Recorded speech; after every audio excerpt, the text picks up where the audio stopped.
Hey, so this dude, I want to talk to you about something. So this is a story of how I lived with my friends for about a month. So you guys don't know this yet, but I actually lived with my friends for about a month at the most. The reason for that was because working at McDonald's on night shift, we have slightly different rules than other companies. So overnights have different rules than the day shift, and very different rules than any other corporation that we might have conflicts with. So I had to go in quarantine, and so I was out for about a week or two. So not much of a problem. I still have my money.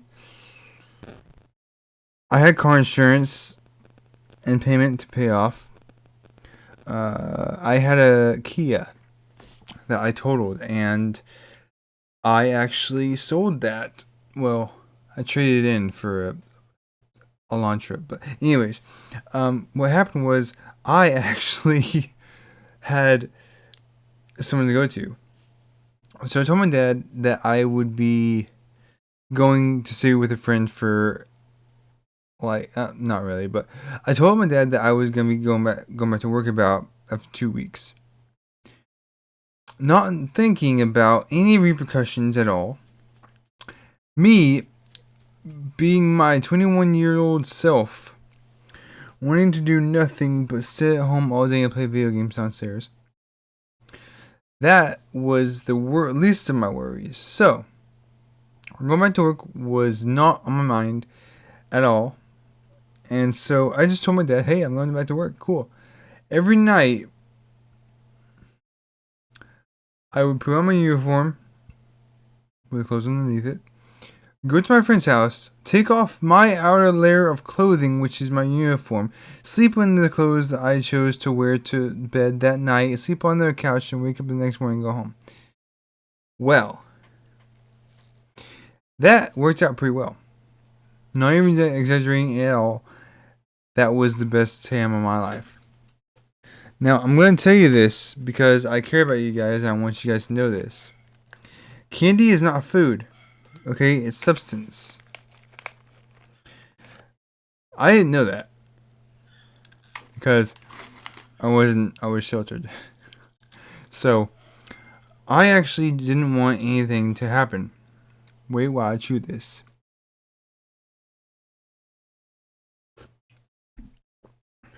Okay. I was a kid that ate nothing but candies and sweets. As a result, my camera is blurry, and I know why. I forgot to put the resolution high. Anyways, as I was saying, I ate ramen for about and sandwiches for about like I don't know about a month at the most, and I told my dad I would go back to work that day, not in a month. I was out of work for a month. Me doing a whole month worth of putting on my uniform with clothes under it, going to my friend's house, sleeping night, and telling my dad I had to work a triple or double to spend time at my friends. So that worked for a bit, and then when my dad asked where my money was,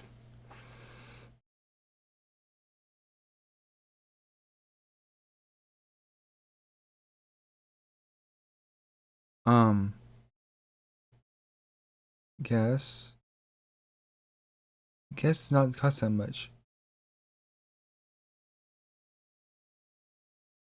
Um,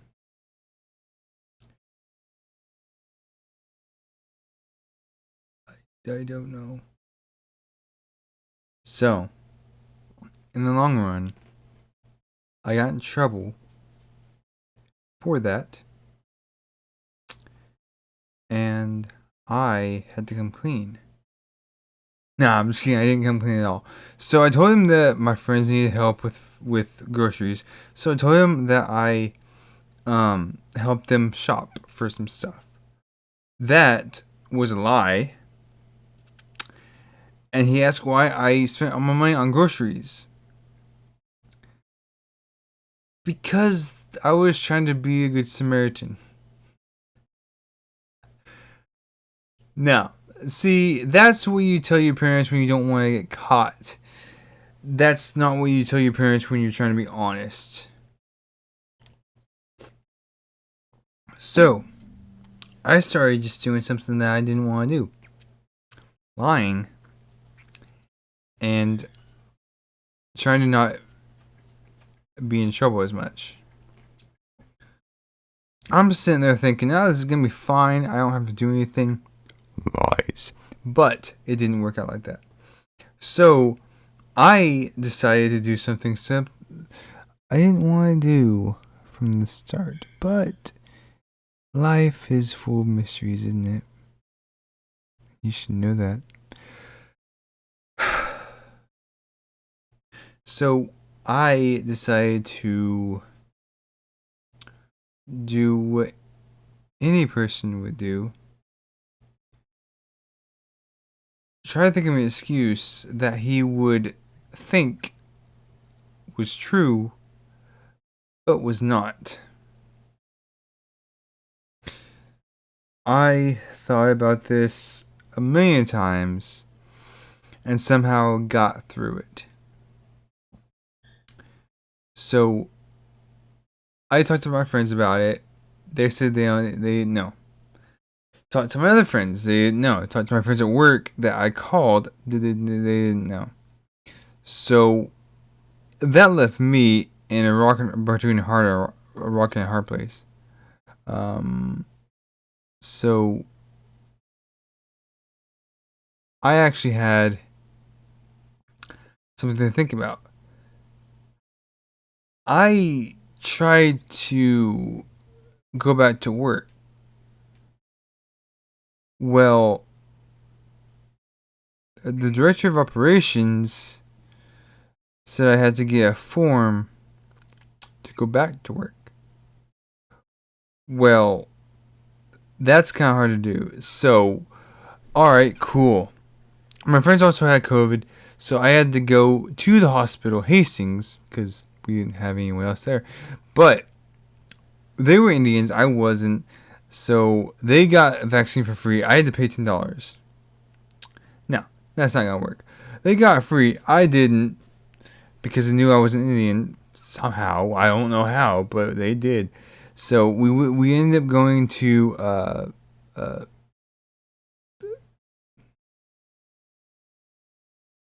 Tuckahoe City Hospital. They said, "Yeah, we gotta go. You gotta go Hastings. We don't do that." What? Oh my god. Okay, so we drive back to Hastings. I am on the way home from a week of spending time with my friends. This is not an exaggeration. This is actually what happened on the spot. I went to Hastings again with my friends, Jess and George. So they got in and said, "Hey, this guy can't prove that he's Indian, but he is Indian." They lied for me. Nice of them. And they got me a vaccine. Or a test. So, I'm thinking, okay, this is going to be pretty cool. This is going to be smooth. Nothing bad is going to happen. So, they put something on my nose which made me cough a whole lot. And when I got home, I figured out that it made my nose bleed. Yeah. So I'm just thinking, man, this is going to be bad. So, when I got the test back, it said I was positive. Okay, spend more time with my friends. So another week went by with no money, and so told me that, hey, I'm gonna be out for another month, another week. Um, that's works words, not mine. I can't do anything about it. Okay, so I'm sitting there doing nothing. Get the results back. Well, I had to go quarantine. So about 1 or 2 months later, I go back to work, and are you clear work? Yeah, you should go wear a mask. Fuck. Anyways, I'm working, and I'm wearing a mask. These things were hot. Look.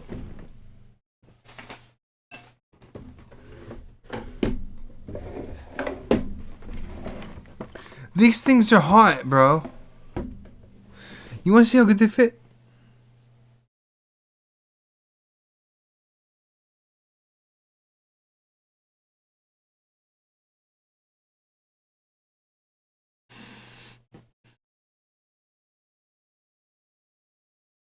They fit terribly.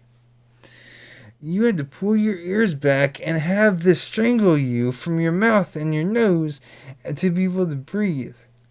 This was not okay. I had to do this 5 times a day, and my freaking face looked like a monkey like that. I could not do that. My ears were getting cut left and right. After all that, I still regret my first time ever getting quarantined. So, this was not the best way to spend my day. My weeks went by slow, and I had to do this every 5 seconds just to get my ears to stop hurting. I'm wearing this because I want to try to stress this out a bit more. So, every time I went to work, I would have to put this on, and I didn't have to wear it in the crew room, right, using stuff, so I just took it off and just like, and went to go to the restroom. So, I didn't want to wear this any more than anyone else did, but I had to, which I didn't like at all. No one liked it, so that means I actually had to do something way worse in my time doing that. So, in every chronicle of life, there's always this one thing that bothers you about a mask and that you will never get over in your whole time living. Okay, you still know how you breathe out and air escapes your mouth, right? Okay, it goes up through here and tickles your freaking eyelashes.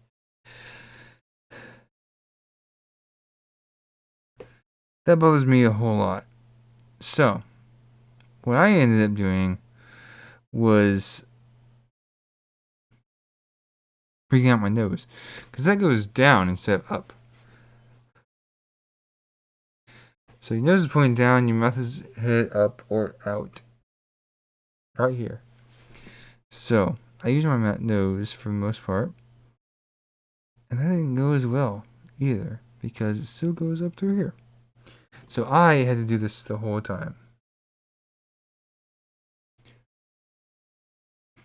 And it's still a little bit of a gap. So that wasn't fun. But whenever I want to stop my ears from hurting, just do this and it's fine. Because reasons.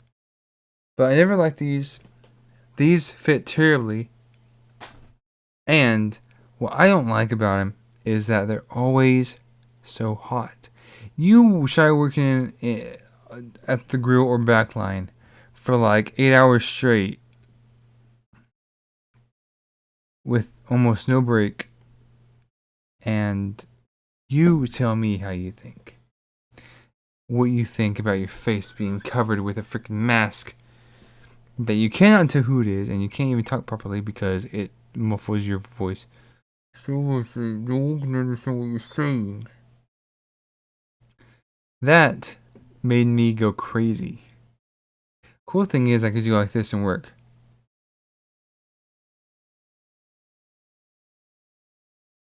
Now I can do that. And I also stand on people's shoulders like, and not worry about my breath, heating them up, or me being weird. That's what I've been told anyways. But with mask on, I can just go, not have to worry about my breath doing anything because that mask will catch it. So that's my story of quarantine. So nowadays we don't have to wear masks at work because we're all vaccinated except for the ones that aren't vaccinated. But to name a few, there is, and that's about all of them. So that's basically what I did to, not getting in trouble. There's a few things I do regret, like just minor things. It wasn't that bad for the most part, but some of it told me it was really bad. I didn't think about it too much because I honestly didn't think about any repercussions or really in kind of like punishment or consequences or anything. But seeing as I'm a whole lot older now, well, only 2 years older. I didn't think about anything that was that bad, but I still thought of some consequences that would have been severe today.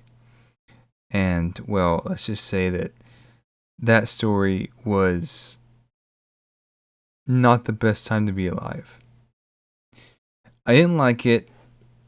No one said I had to like it, but it was still a learning experience for me. And that's why I never called in to work again. Unless, of course, I was doing something with my family. So this is one time that I decided to not go to work. That ended up in me taking right up.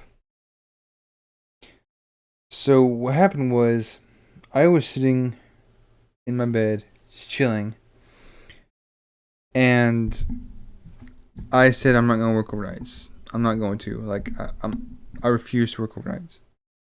So that made me believe that I could just walk out of overnights and not come back. Not do overnights at all. Well, that was a lie. Because I had to work overnights. They needed help. So let me explain something. When you work on overnights and you feel like you need to not go in, you can't just call in and say, hey man, I don't want to work overnights. It doesn't work like that. Now, you have to explain why you can't work overnights. You have to explain why, and you have to make a lame excuse just so that you don't have to go in. Here's my response to that. Okay, so you're walking into work, right? And people ask you where you were yesterday. You have to think of an excuse really fast. I was helping my family move. Not gonna fly. You're thinking, oh, it's okay. I don't have to do anything. Well, that's actually not true at all in the slightest. Let me explain something. You have a job to do. You have a job to keep up. You have a reputation to maintain. So, when that happens, you kind of get the incentive that you can't really do whatever you want. Which makes me believe that the system is corrupted. In fact, it's all been corrupted. We all know this. It's been corrupted ever since day one.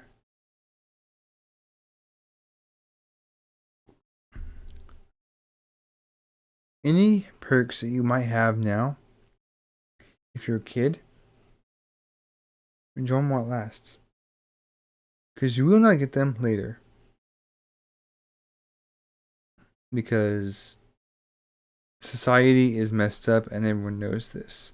So, one thing I do want to tell you guys is that even though you might have the same thing you have back then, it doesn't mean it'll work now. Well, what worked 5 years ago may not work today. Society is constantly changing, and you gotta realize that. So, I'm gonna tell you this once. I hope you take this to heart.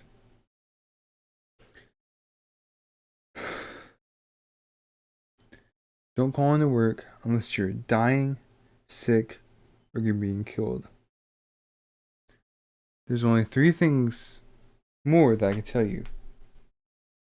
Don't call into work if you are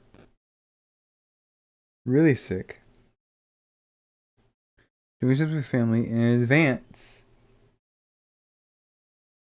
Or you don't know what's going on. Like, for example, my grandma died a day before Mother's Day.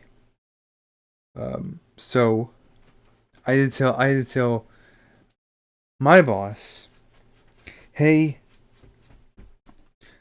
my grandma died. I need Friday off. Cool. Now, what's cool about that was I'm off Sundays and Mondays, as of right now. Which is May. So, I was off, I had to work Thursday, off Friday, which was my 6 to 2 shift. Then I had to go in for overnight, which was 10 to 6, which was Saturday. So I wasn't off Saturday. I should have asked off for Saturday. Because then I had to work. I was off Sunday and Monday. So I had went to my grandmother's funeral. Went back the next day. Went to work at night, and I got, I had to work Saturday. Got off Sunday and Monday. I was off. That was hard to believe.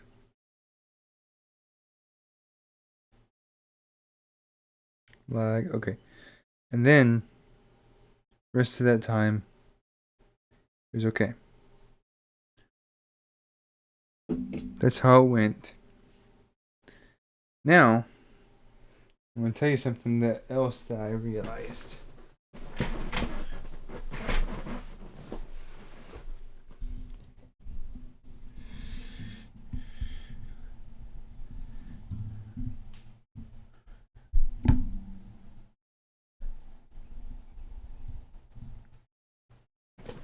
In every job that you will have, there's always one person that will always make you mad no matter what. And that's how I met a new guy. He works on the evenings. Honestly, I didn't like him that much. You know why? One reason. I work nights, he works evenings. He comes at 2, I come in at 6.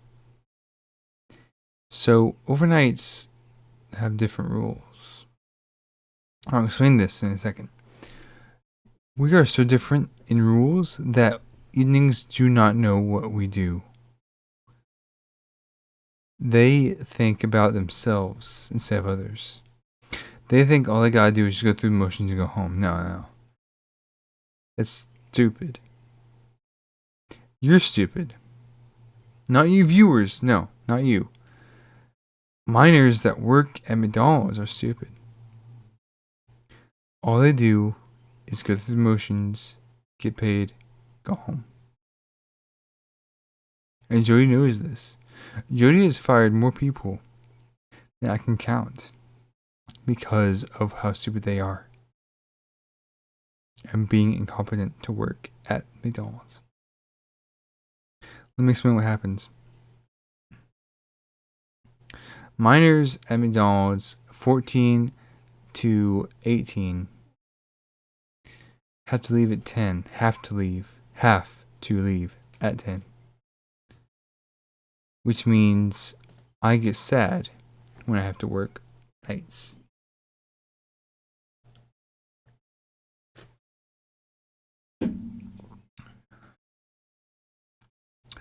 Not the best time. So I'm sitting there wanting to go home. I can't. Because I'm scheduled to work later. I'm not going to walk out because I will get fired if I do. Can't go back. So I can't lose this job right now. So, anyways, the rules I was talking about earlier. See, they don't break down. We do. So, Adam explained to me that we need 2 squeegees, 2 scrapers, 2 spatulas.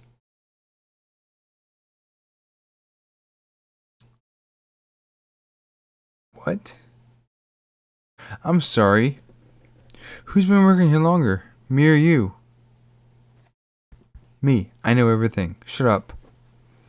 So, I am forced to tell him how he is wrong in so many ways. Okay, first of all, this is nights now. You do not make the rules. I do. You do not know anything. You do not know everything. I do. You do not tell me what to do. I do. Therefore, I know what I'm doing. Shut up. On nights, we have 1 squeegee, 1 scraper, 2 spatulas. We put a pan here. This is not for you to use as you wish. This is for utilities. I will bring the top of the grills back to the dish pit. They will be washed. When you come in tomorrow, you will see them clean. Do you know who washes those? Us. Do you want to know something? Tell me what to do again. I'll make sure you get fired. So, I explained to him. I explained to him everything. After that, he kind of shut up about it. So, that's pretty fun.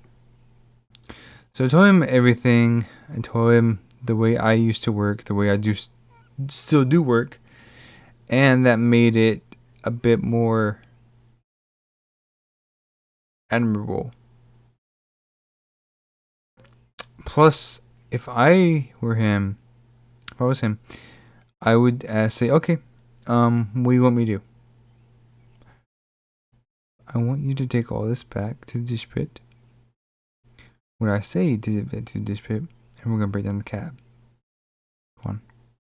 So what we do on the cab, we have 6 reg trays, 4 nugget trays.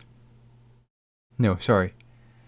Yeah, on evenings we have 6 reg trays, 4 nugget trays, 4 McChicken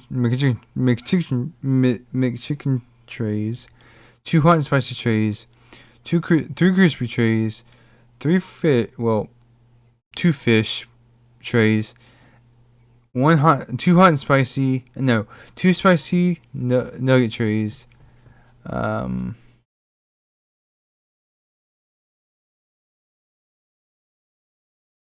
That's about it. So, that made it a bit different. So at night,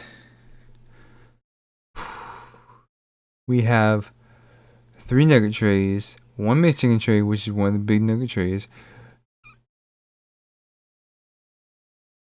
1 hot and spicy McChicken tray, 1 crispy, 1 filet, and 3 reg trays. But we'll break down to 2 and 1. So that's what we have. So, and 1 hot, 1 spicy nugget tray. So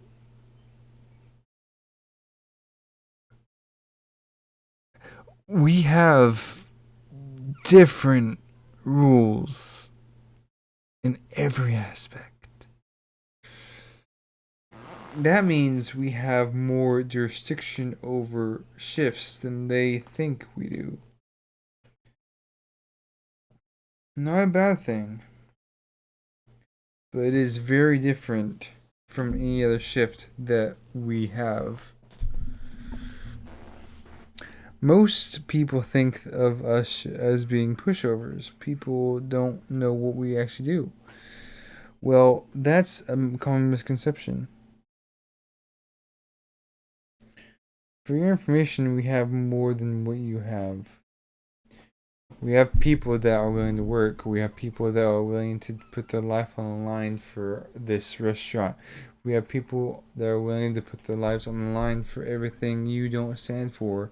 We have people that will to work at nights when no one else wants to work. We have people that come in because they want to work there to earn money, to leave their house and actually come to work and get money for what they earn.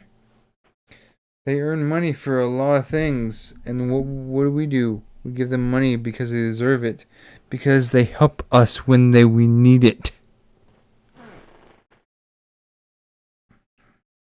What do you guys have? Nothing.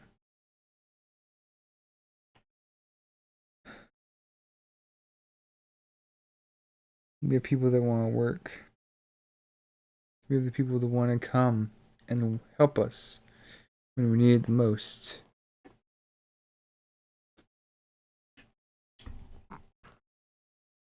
That's why we have a better crew than you do. But that's the most of it. Anyways, guys, hope you enjoyed this video. If you did, put something in the face like a subscribe.